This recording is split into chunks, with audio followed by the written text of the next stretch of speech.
Judul ini memberikan sebuah catatan penting bahwa dalam beragama, dalam hidup kita di dunia, siapapun orangnya, dari bangsa Arab, dari non-Arab, dari berkulit putih maupun berkulit hitam, mereka bebas memilih. Ya atau tidak? Ketika ada judul "Mengapa aku memilih?", berarti kita semua punya pilihan. Ya. Allah juga memberikan kita hak untuk memilih. Ya. Di dalam surah Al-Kahfi, malah silakan pilih kekufuran, silakan pilih keimanan, pilih keimanan. Jadi tidak ada pemaksaan. Iya atau tidak? Iya. Ketika ada hak memilih, ini menunjukkan bahwa agama kita agama yang tidak ada unsur pemaksaan. La ikraha fiddin. Sampai iman dan kufur saja kita tidak dipaksa. Ya. Sampai antara iman dan kufur tidak ada pemaksaan.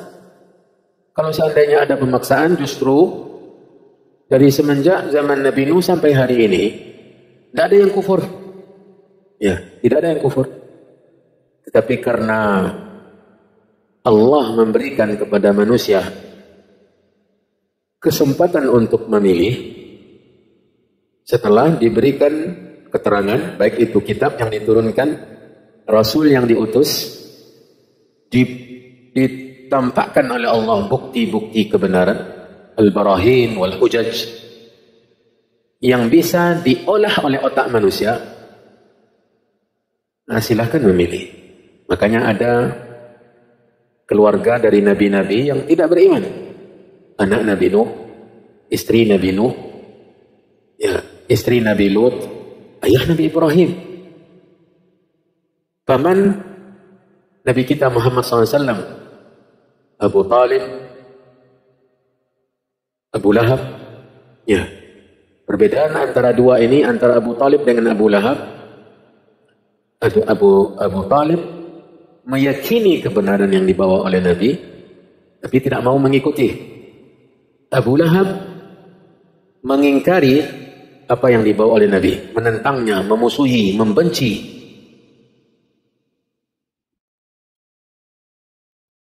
Paman Nabi Hamzah menerima, mengimani Nabi. Dari situlah lika-liku pemilihan atau pilih memilih. Ya. Jadi kita ingin menggarisbawahi kata memilih agar kita sadar bahwa agama kita tidak ada memaksa. Kemudian manhaj salaf. Kata manhaj diambil dari kata nahaja yanhaju nahjan. Ya, al-minhaj artinya adalah at-tariqah, al-maslak, tempat berjalan, itu manhaj, jalan hidup. Ya, itu makna manhaj. Bila diungkapkan maka maknanya itu. Dan kadangkala dia bermakna lebih umum dari sekadar itu. Manhaj itu bisa jadi agama. Ya, bisa bermakna agama. Kemudian salaf artinya adalah manil ladzi taqaddama 'alaika fi zaman. As-salaf alladzina taqaddamu 'alaika fi zaman. Orang-orang yang mendahulimu ya dari waktu yang telah berlalu. Ini makna salaf. Ya. Ketika kata salaf diungkapkan, maka maknanya adalah orang-orang yang mendahului kita dalam keimanan, dalam keyakinan yang benar. Dan yang dimaksud dengan salaf, mereka adalah 3 generasi awal umat ini. Ketika ada ungkapan salaf, maka maksudnya adalah 3 generasi yang ditegaskan oleh Nabi. Khairun nasi qarni,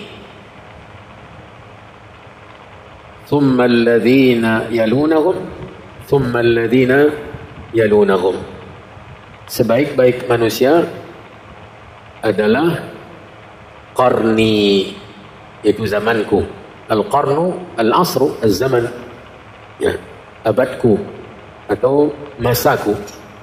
Maksudnya manusia yang hidup di zaman Nabi beriman. Tentunya maksudnya adalah siapa? Para sahabat. Itu yang pertama. Generasi pertama mereka, para sahabat Nabi SAW. Yang mana definisi sahabat, apa definisi sahabat? As-sahabiyyu huwa man laqiya an-nabiyya sallallahu alaihi wasallam mu'minan wa mata alaihi. Man laqiya an-nabiyya sallallahu alaihi wasallam mu'minan wa mata alaihi. Ana sangat paham dan sangat maklum kalian lelah, ya kan? Istirahatnya cuma menjelang, saya lihat dari jadwalnya, ya menjelang maghrib kalian dapat istirahat. Dari pagi beraktivitas, maka sama-sama lah kita. Ya. Makanya saya pelan-pelan juga. Jadi definisi sahabat adalah man laqiyan nabiyya sallallahu alaihi wasallam mu'minan wa mata alaihi. Orang yang berjumpa Nabi alaihi salatu wasalam dalam keadaan beriman, lalu meninggal dalam keadaan beriman. Itu sahabat. Mereka berjumpa Nabi beriman, dan mereka belajar akidah dari Nabi, ibadah dari Nabi, akhlak dari Nabi, muamalah dari Nabi. Semua yang berhubungan dengan tuntunan hidup mereka ambil dari Nabi. Mereka mengambil sumber agama langsung ke mata airnya. Min manba'ihi as-safi. Al-manba' artinya apa? Mata air, sumber air. Manba'un. Ya, naba'al ma', air memancar dari mata airnya. Naba'a yanbu'u. Al-manba' tempat mata air. Jadi para sahabat mengambil agama ini langsung dari Nabi. Baik masalah akidahnya, masalah ibadahnya, akhlaknya, muamalahnya, mereka langsung dapat dari Nabi SAW. Dan itu pilihan Allah. Jadi Allah memilih mereka li suhbati nabiyhi alaihi salatu wassalam. Allah pilih mereka untuk menjadi sahabat nabinya, menjalani agama ini, menjalankan agama ini bersama para sahabatnya. Kemudian yang kedua adalah generasi tabi'in, yaitu murid-murid para sahabat. Tabi'in itu pengikut, maksudnya adalah man laqiya sahabah atau man laqiya sahabiyan mu'minah wa mata alaih, atau ya man laqiya sahabiyya mu'minan wa mata alaih. Seseorang yang berjumpa sahabat dalam keadaan beriman dan meninggal dalam keadaan beriman. Itu ya. Jadi mereka mengambil agama dari sahabat, dari Nabi SAW. Jadi sanadnya hanya terpisah sahabat saja. Berarti mereka sangat dekat dengan Nabi dalam mengambil ilmu agama. Perantaranya cuma para sahabat. Generasi ketiga adalah tabi'u at-tabi'in. Tabi'u at-tabi'in. Pengikut-pengikut tabi'in. Pengikut-pengikut tabi'in ini maksudnya adalah murid-murid generasi tabi'in.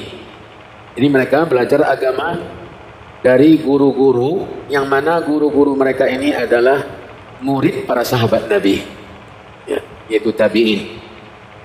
Inilah 3 generasi yang dikenal dengan Al-Qurunul Mufaddalah, generasi-generasi yang diutamakan, yang mulia.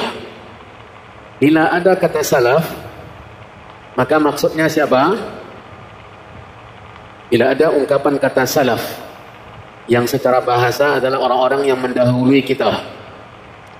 Dari ayah kita, kakek kita, berikutnya dan berikutnya. Dari nenek moyang kita. Itu secara bahasa. Tetapi dalam istilah, salaf itu, apalagi diungkapkan dengan as-salafus salih, berarti dalam agama, maka yang dimaksud adalah generasi atau 3 generasi awal umat ini. Siapa mereka? Sahabat, tabi'in, dan tabi'u at-tabi'in. Yang Nabi SAW menegaskan bahwa mereka adalah generasi terbaik. Jadi yang menilai mereka generasi terbaik siapa? Rasulullah SAW. Yang menilai mereka generasi terbaik adalah Rasulullah SAW. Dalam hadis yang tadi kita bacakan, khairun nasi qarni, sebaik-baik manusia adalah mereka yang di zamanku, itu para sahabat. Tsummal ladzina yalunahum, kemudian orang-orang setelah mereka, yang datang setelah mereka, yaitu tabi'in. Tsummal ladzina yalunahum, kemudian orang-orang yang datang setelah mereka, maksudnya setelah tabi'in, yaitu atau tabi'u at-tabi'in. Berarti balik kita ke judul tadi. Ya, mengapa aku memilih manhaj salaf? Mengapa aku memilih? Tadi kita sudah garis bawahi memilih, menunjukkan bahwa mengikuti manhaj salaf itu tidak ada pemaksaan. Ya. Kemudian yang kedua, manhaj apa artinya? Kita sudah tahu berarti jalan hidup dalam beragama, maslak, metode dalam beragama. Kemudian as-salaf, yaitu siapa? 3 generasi pertama umat ini yang saleh, para sahabat, tabi'in, kemudian tabi'u at-tabi'in, pengikut para tabi'in. Dan mereka ini berantai. Nabi SAW mengajarkan para sahabatnya agama. Ketika Nabi sudah meninggal dunia, para sahabat nanti menyampaikan agama kepada murid-murid mereka dari generasi tabi'in. Kemudian setelah generasi tabi'in ini sudah meninggal dunia, generasi tabi'in ini mengajarkan ke tabi'ut tabi'in. Begitulah ilmu agama sampai ke generasi yang ketiga tadi dengan sempurna, dengan amanah, tidak ada yang dikurang-kurangi, tidak ada yang ditambah-tambahkan. Ya, ini para mahasiswa yang semoga senantiasa dirahmati dan dimuliakan oleh Allah Subhanahu wa taala.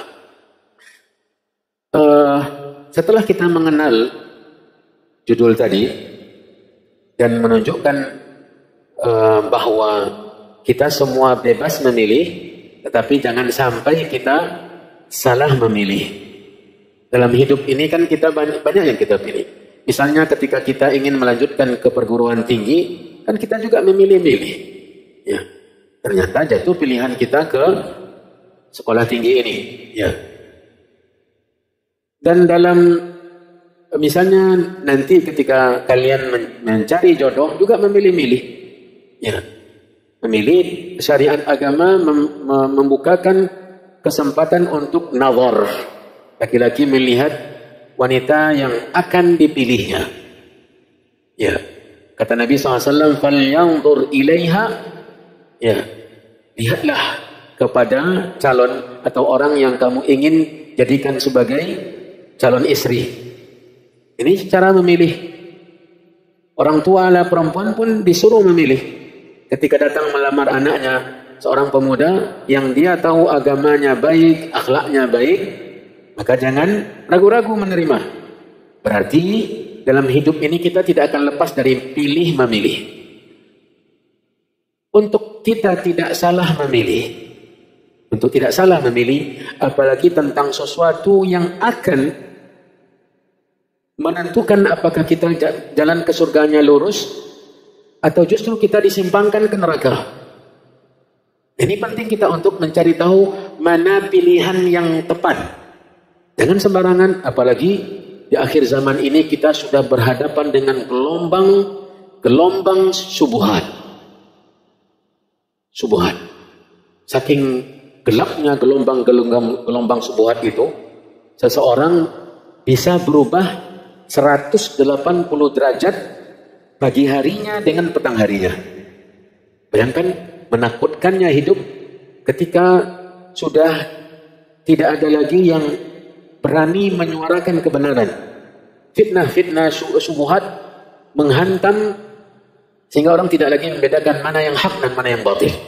Kata Nabi SAW dalam hadisnya, badiru bil a'mali fitanan kaqit'il lailil muzlim. Bersegeralah kalian banyak beribadah sebelum datang fitnah seperti potongan-potongan gelapnya malam. Pekat, gulita. Ya. Sehingga orang tidak tahu kemana arah melangkah. Itulah fitnah, hitamnya fitnah, kelamnya syubhat. Sehingga seorang muslim tidak tahu ini jalan ke surga atau tidak. Sampai-sampai kata Nabi, ketika fitnah itu tiba, yusbihul abdu fiha mu'minan wa yumsi kafiran. Seseorang di pagi harinya masih beriman, sore harinya sudah berubah jadi kafir. Menakutkan. Wa yumsi mu'minan wa yusbihu kafiran. Di petang harinya dia masih beriman, besok paginya dia sudah berubah jadi kafir. Tidakkah ini menakutkan? Sangat menakutkan. Kalau seperti itu bentuknya keadaan beragama, maka kita harus berhati-hati dan jangan salah memilih. Lalu kenapa kita menggusung manhaj salaf? Kenapa kita memilihnya? Bukankah cara beragama, apalagi di akhir zaman ini sangat banyak, apalagi kalau dibawakan kepada bendera-bendera yang ada. Ini ada benderanya, ini ada benderanya, situ ada benderanya. Mana yang kita pilih? Semua mengaku hak. Semua mengaku bahwa kita benar. Dan bahkan ada yang mengaku dia benar, yang lain salah. Kan bingung jadinya. Makanya banyak jamaah mengatakan, dengan perbedaan-perbedaan yang sekarang ini, Ustadz, saya sangat bingung mana yang benar. Kalian dan kita sebagai penuntut ilmu agama harus memiliki senjata untuk memilih mana yang benar. Harus punya senjata. Makanya manhaj salaf harus kita ketahui. Apa itu manhaj salaf? Dari definisi tadi kita sudah jelas bahwa yang dimaksud dengan salaf itu adalah para sahabat, tabi'in dan tabi'ut tabi'in. Kenapa mereka? Kenapa tidak ulama-ulama sekarang? Kenapa tidak lembaga-lembaga? Kenapa tidak kelompok-kelompok yang sekarang? Kenapa kita mesti dibawa ke kehidupan orang-orang yang sudah jauh jaraknya dari kita? Ya, kenapa? Nah, ini nanti yang akan kita sampaikan setelah dikumandangkan azan. Sudah azan ya? Sudah azan? Ya, setelah dikumandangkan azan kita sampaikan kenapa manhaj salaf. Kenapa metode para sahabat, tabi'in dan tabi'ut tabi'in yang kita pilih, nanti akan kita jelaskan. Kenapa saya memilih manhaj salaf? Kita sudah ketahui tadi bahwa beragama ini jangan sampai kita keliru dalam memilih metodenya, jalan beragamanya. Ya, maka memilih manhaj salaf yang mereka adalah para sahabat sebagai intinya. Alasan kita yang pertama, bahwa mereka para sahabat adalah manusia yang direkomendasi oleh Allah Subhanahu wa taala. Allah Subhanahu wa taala memuji mereka. Para sahabat dipuji-puji oleh Allah Subhanahu wa taala. Banyak dalam Al-Qur'an ayat-ayat yang memuji mereka, seperti di surat At-Taubah Allah berfirman, was-sabiqunal awwaluna minal muhajirin wal ansar walladzina ittaba'uuhum bi ihsan radhiyallahu anhum wa radu'an wa a'adda lahum jannatin tajri tahtaha al-anhar khalidina fiha, dan seterusnya. Was-sabiqunal awwalun, orang-orang yang terdahulu dan pertama-tama dari orang muhajirin dan ansar, dan orang-orang yang mengikuti mereka. Garis bawahi ini, garis bawahi, dan orang-orang yang mengikuti mereka. Mengikuti siapa? Muhajirin dan Ansar. Jadi ini pilihan. Allah sudah mengisyaratkan bahwa yang selain Ansar dan Muhajirin ini nanti ada orang yang juga diridai oleh Allah, yaitu orang-orang yang mengikuti Muhajirin dan Ansar dengan baik. Lalu itu yang menyebabkan kita memilih. Karena Allah menyinggung orang yang memilih mereka. Ya. Orang-orang yang terdahulu dan awal-awal pertama-tama dari kaum Muhajirin dan Ansar. Muhajirin siapa? Al-Muhajirun. Man humul Muhajirun? Ulaika alladhina hajaru min Makkah ila al-Madinah. Ya. Ulaika as-sahaba alladhina hajaru min Makkah ila al-Madinah. Dari Makkah dan sampai di Madinah, pimpinan mereka siapa? Nabi Muhammad SAW, khairul muhajirin. Manusia muhajirin yang paling mulia Nabi alaihi salatu wassalam. Kemudian Ansar siapa? Ansar orang-orang Madinah yang beriman, yang telah mempersiapkan negeri mereka dan mempersiapkan jiwa raga mereka untuk menyambut muhajirin, memberikan segala yang mereka punya untuk muhajirin. Mereka dipuji oleh Allah. Kemudian Allah singgung tentang memilih tadi pada ungkapan apa? Walladzina ittaba'uhum bi ihsan. Apa artinya? Dan orang-orang yang mengikuti mereka, siapa mereka di sini? Muhajirin dan Ansar, dengan baik. Kapan itu orang-orang yang mengikuti? Di zaman tabi'in saja, kemudian tidak ada lagi yang mengikuti? Tidak. Ini sampai nanti hari kiamat. Sampai hari kiamat terbuka kesempatan untuk menjadi golongan ketiga. Karena ayat ini menjelaskan 3 golongan dari umat Nabi Muhammad yang diridhai oleh Allah. Yang pertama, Al-Muhajirun. Bisa kita capai atau bisakah kita menjadi orang muhajirin? Bisa kita di akhir zaman ini menjadi orang muhajirin? Tidak. Bisakah kita, yang kedua adalah Ansar. Bisakah kita menjadi bahagian dari Ansar? Tidak. Yang kita punya kesempatan untuk mendapat ridha Allah, golongan yang ketiga. Siapa mereka? Walladzina ittaba'uhum bi ihsan. Dan orang-orang yang mengikuti mereka dengan baik. Disinilah rahasianya. Kenapa kita memilih mereka? Karena kita ingin diridhai oleh Allah. Kalau tidak ingin diridhai oleh Allah, jangan ikuti mereka. Ya. Kalau tidak ingin diridhai oleh Allah, maka kita tidak akan mengikuti mereka. Padahal kesempatan untuk mendapat ridha Allah, syaratnya adalah mengikuti mereka dengan baik. Itu dalil yang pertama. Kenapa kita memilih? Kehidupan generasi awal umat ini dalam beragama. Jalan yang mereka tempuh dalam hidup mereka dengan berakidah, beribadah, berakhlak, bermuamalah. Kenapa? Karena memang kita ingin diridhai oleh Allah. Dan untuk mendapatkan ridha Allah cuma kesempatan pada mengikuti Ansar, Muhajirin Ansar dengan baik. Kemudian dalil yang lain di surat Al-Hasyr. Surat Al-Hasyr, juz berapa itu? 20. Juz Qad Sami'a, ini juz berapa? 27. 28. Di surat Al-Hasyr Allah berfirman membagi dengan mereka ini yang 3 dengan beberapa ayat. Ada 3 ayat. 9, 10, 11. Ya. Pertama Allah menyebutkan muhajirin. Lil fuqara'il muhajirin alladhina ukhriju min diyarihim wa amwalihim yabtaghuna fadlan min Allah wa ridwana ya wa yansuruna Allah wa rasulahu ulaika humus siddiqun ya ulaika humus shadiqun. Kemudian walladzina tabawwa'ud dar, ini tentang Ansar ya. Yang pertama muhajirin dipuji oleh Allah. Kemudian walladzina tabawwa'ud dar wal imana min qablihim yuhibbuna man hajara ilaihim. Ini golongan Ansar.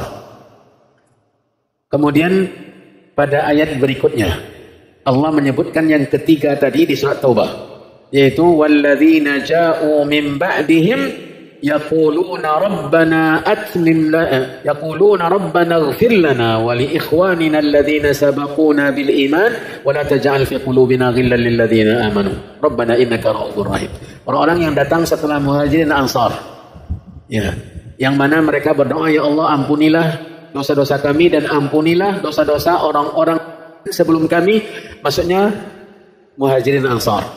Ya, yang pertama-tama masuk dalam doa mereka. Dan jangan jadikan dalam hati kami kebencian kepada mereka. Wala taj'al fi qulubina ghillan lil ladzina amanu.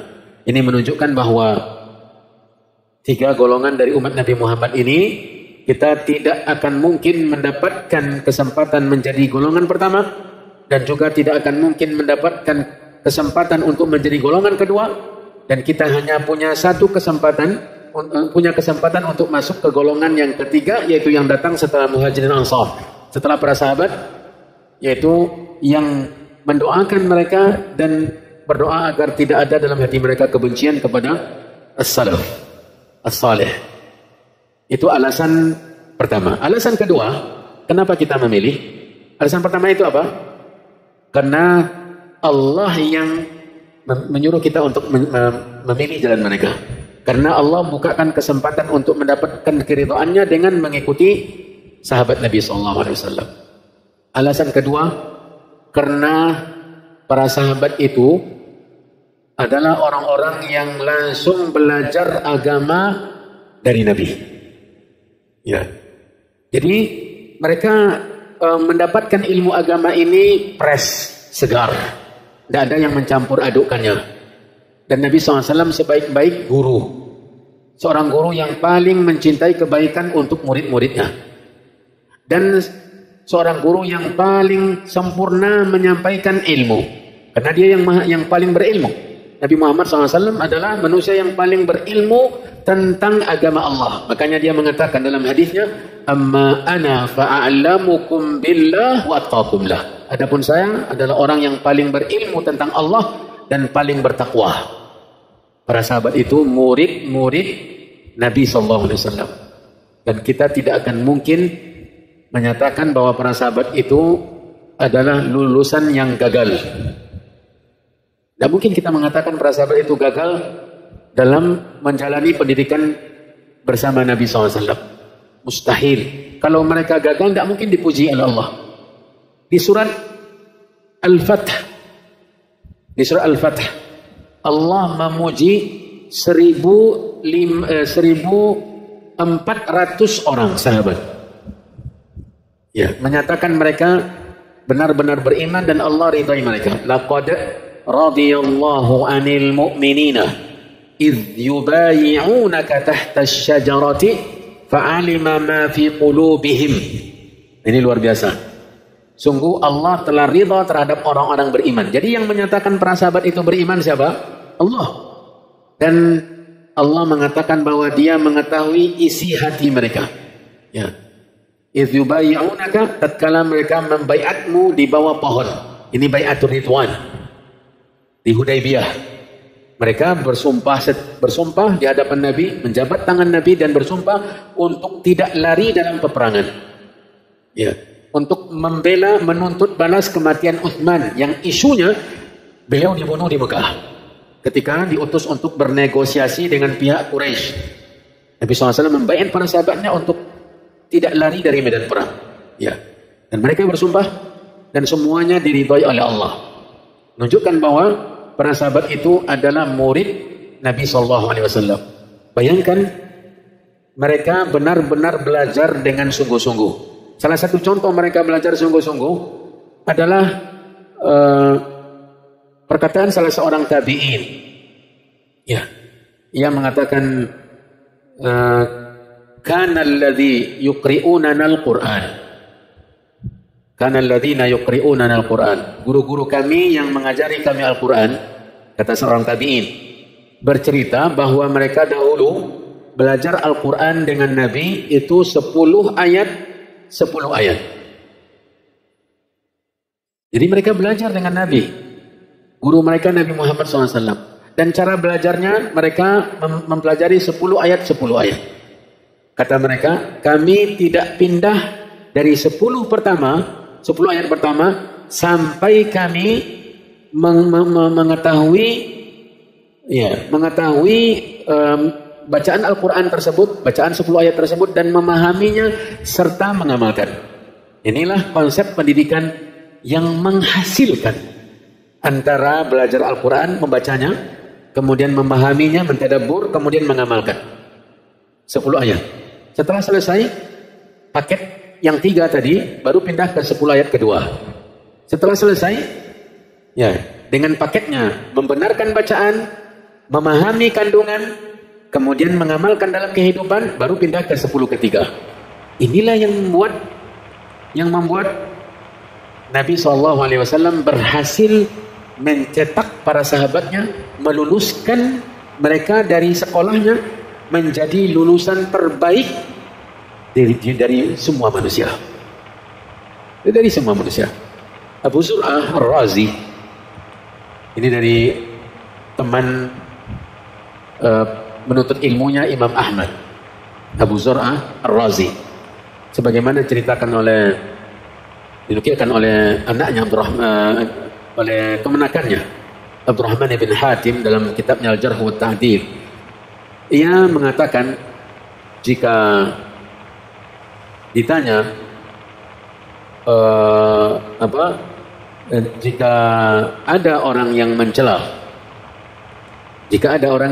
satu saja sahabat, idza ra'aita ar-rajula yantaqisu ahadan min ashabin Nabi SAW, jika engkau melihat ada seseorang yang mencela satu saja sahabat, fa'lam annahu zindiq, ketahuilah bahwa dia adalah seorang yang zindiq. Apa itu zindiq? Orang yang tidak suka agama, orang yang ingin lepas dari tuntutan agama, ingin mencampakkan agama. Mereka ingin melakukan apa yang mereka sukai dalam kehidupan ini tanpa ada sangkut pautnya dengan agama. Zindiq, membenci agama. Ketahuilah bahwa orang tersebut adalah zindiq. Kata Abu Zur'ah, kenapa? Karena kita meyakini bahwa Al-Quran hak. Al-Quran hak atau tidak? Hak. Firman Allah. Ya, kalamullah. Takallama bihi. Ya, takallama bihi. Allah berfirman dengannya. Ghairu makhluk, bukan makhluk. Ya, itu hak. Kemudian hadis adalah hak. Kita yakin bahwa hadis hak. Lihat apa katanya? Dan Al-Quran serta hadis itu tidak akan sampai kepada kita. Tidak akan sampai kepada kita. Dia hidup di abad ketiga. Abu Zur'ah hidup di abad ketiga. Pertengahan setelah 200-an. Ya. Tidak sampai kepada kita Al-Quran dan tidak akan sampai kepada kita sunnah atau hadis Nabi, kecuali mesti melalui siapa? Para sahabat. Apakah Al-Quran akan sampai ke generasi tabi'in tanpa sahabat? Mungkinkah Al-Quran sampai ke generasi tabi'in, orang-orang yang tidak berjumpa dengan Nabi? Ya. Mungkinkah Al-Quran sampai kepada mereka tanpa melewati para sahabat? Mustahil. Mustahil. Makanya agama ini tidak akan sampai ke kita tanpa melewati para sahabat. Jadi para sahabat itulah yang berperan penting sampainya agama ke kita. Karena mereka murid Nabi SAW. Dan mereka sebagai manusia biasa, tentu ada kalanya mereka keliru memahami. Namun Nabi memantau mereka terus. Dipantau oleh Nabi. Ketika mereka keliru memahami, Nabi SAW langsung membenarkan kesalahan mereka. Banyak contoh.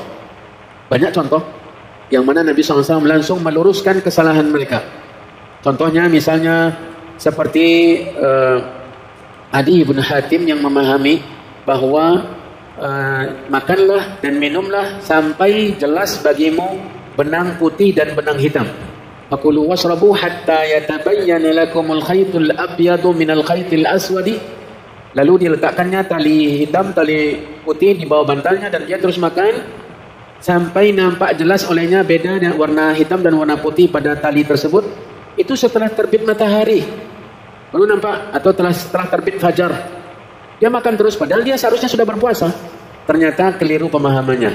Kata Nabi SAW, maksud dari benang hitam dan benang putih itu adalah tulu'ul fajri, terbitnya waktu fajar shadiq, masuknya waktu subuh. Keliru, langsung dibenarkan oleh Nabi. Contoh kedua, ketika mereka salah memahami kata-kata zulmun dalam firman Allah di surat Al-An'am, walladzina amanu walam yalbisu alladzina amanu walam yalbisu imanahum bidzulmin. Orang-orang yang beriman, mereka tidak mencampuri iman mereka dengan kezaliman. Ulaika lahumul amnu, mereka akan mendapatkan keamanan, wa hum muhtadun, dan mereka nanti akan mendapatkan petunjuk menuju surga di akhirat. Para sahabat merasa berat sekali dengan ayat ini. Karena mereka memahami kezaliman itu adalah menyakiti, menzalimi diri dengan dosa. Berbuat dosa zalim. Menyakiti orang lain zalim. Dan tidak ada yang selamat. Ya, tidak ada yang bisa selamat dari ini. Berbuat dosa kezaliman, menyakiti orang lain kezaliman. Kalau begitu, kata mereka, ayyuna la yadhlimu nafsah. Siapa di antara kita yang terbebas dari kezaliman? Kalau tidak, kalau seandainya tidak ada yang terbebas, berarti semua kita tidak akan mendapatkan rasa aman dan tidak akan mendapatkan petunjuk. Berat mereka menerima ayat ini, langsung Nabi SAW luruskan bahwa yang dimaksud dengan kezaliman itu bukan dosa-dosa biasa, bukan berbuat zalim kepada orang lain, tetapi yang dimaksud dengan kezaliman yang menghilangkan keamanan dan menghilangkan petunjuk adalah kesyirikan. Lalu Nabi membacakan firman Allah, inna syirka la zulmun azim. Sesungguhnya syirik itu kezaliman yang besar. Berarti para sahabat, pemahaman mereka itu selalu dipantau oleh Nabi, diluruskan, dibenarkan kalau keliru. Inilah yang menjadi alasan kita kenapa kita memahami agama dengan pemahaman mereka. Ya, inilah alasan kita kenapa kita mesti memakai pola pemahaman pengamalan agama seperti yang dipahami dan diamalkan oleh para sahabat Nabi. Karena mereka diajari oleh Nabi, diawasi oleh Nabi. Kalau nanti mereka keliru, mereka dibenarkan oleh Nabi SAW. Alasan ketiga dan terakhir, dan banyak lagi alasan yang lain, kenapa kita memilih beragama dengan mengikuti manhaj salaf. Ya, manhaj salaf. Karena yang ketiga ya, karena mereka yaitu para sahabat pada umumnya mereka itu sudah mendapat jaminan, atau sebagian besar mereka sudah mendapat jaminan surga. Ya, para sahabat Nabi SAW. Sementara yang lain tidak ada jaminan surga. Seperti 10 orang yang dijamin surga dari as-sabiqun al-awwalun. Dijamin surga. Kenapa mereka dapat jaminan surga? Kenapa? Jawabannya sangat sederhana, karena mereka telah mengamalkan agama yang benar. Telah dapat rekomendasi bahwa agama yang mereka amalkan, keyakinan yang mereka yakini, akidah yang mereka yakini, ibadah yang mereka amalkan, akhlak yang mereka terapkan, muamalah yang mereka lakukan, itu semuanya diridhai oleh Allah sehingga mereka berhak mendapat jaminan surga dari Nabi SAW. Yang tidak dapat jaminan tidak mungkin kita bisa ikuti. Ya, tidak mungkin kita bisa mengikutinya. Para mahasiswa dan mahasiswi yang dirahmati dan dimuliakan oleh Allah, mungkin itu yang alasan kenapa kita memilih beragama seperti agama mereka. Ya, yang bisa kita sampaikan pada kesempatan ini, sekali lagi para ulama mengupas tuntasnya. Banyak sekali alasan-alasan dari segi mereka berdalilnya. Mereka berdalil dari Al-Quran dan Sunnah, dan mereka tidak mengambil sumber agama yang lain. Ya, mereka tidak mengambil agama dari sumber yang lain. Sumber mereka Al-Quran dan hadis. Al-Quran dan hadis Nabi. Mereka dapatkan dari Al-Quran dan mereka langsung dapat dari hadis Nabi SAW. Itulah keistimewaan mereka. Dan yang lain-lainnya. Kemudian di antara sebabnya juga mereka manusia yang paling bersih hatinya. Ya, paling bersih hatinya. Selain dari 3 yang tadi kita sebutkan, para sahabat itu manusia yang paling bersih hatinya. Yang mengatakan hati mereka bersih Allah. Karena Allah mengetahui hati mereka. Fa'alima ma fi qulubihim. Allah ridha kepada mereka dan Allah ketahui isi hati mereka. Keridhaan itu disebabkan hati mereka bersih. Kata Abdullah bin Mas'ud, Man kana minkum mustannan falyastanni biman qadaman. Falyastanna biman qadaman. Barang siapa yang ingin mencari tuntunan, mencari pegangan di antara kalian, maka ambillah tuntunan, ambillah pegangan dari mereka-mereka yang sudah meninggal. Maksudnya para sahabat Nabi. Kenapa? Kata Ibnu Mas'ud, fa innahum abarru hadhil ummati quluban. Karena mereka orang yang paling bersih hatinya dari umat Nabi Muhammad ini. Itu alasan yang kesekiannya, dan banyak lagi alasan bisa jadi akan kita akan kalian dapatkan ya di pelajaran-pelajaran nantinya, terutama tentang masalah metode Ahlus Sunnah wal Jamaah dalam berakidah. Nanti disebutkan kriteria Ahlus Sunnah dalam berdalil. Ya. Mereka tidak mendahulukan akal daripada nakal, ini juga sebabnya. Sampai Ali mengatakan, Ali bin Abi Thalib, andai saja beragama ini berpatokan kepada akal, ya, berpatokan kepada akal, maka mengusap telapak sepatu lebih harus daripada punggung sepatu. Mashul khuf, ketika seseorang dalam safar atau ketika mukim misalnya tidak mau membuka sepatunya ketika berwudu, dan sebelum memakai sepatu dia sudah berwudu sempurna dengan air, maka dia cukup mengusap apa? Mengusap punggung sepatu. Logikanya yang lebih kotor mana? Yang diletakkan di lantai, yang bersentuhan langsung dengan tanah. Tetapi justru yang diusap dengan air yang lembab di telapak tangan kita itu punggungnya. Ini menunjukkan bahwa mesti didahulukan wahyu nas agama daripada akal. Inilah keistimewaan manhajus salaf.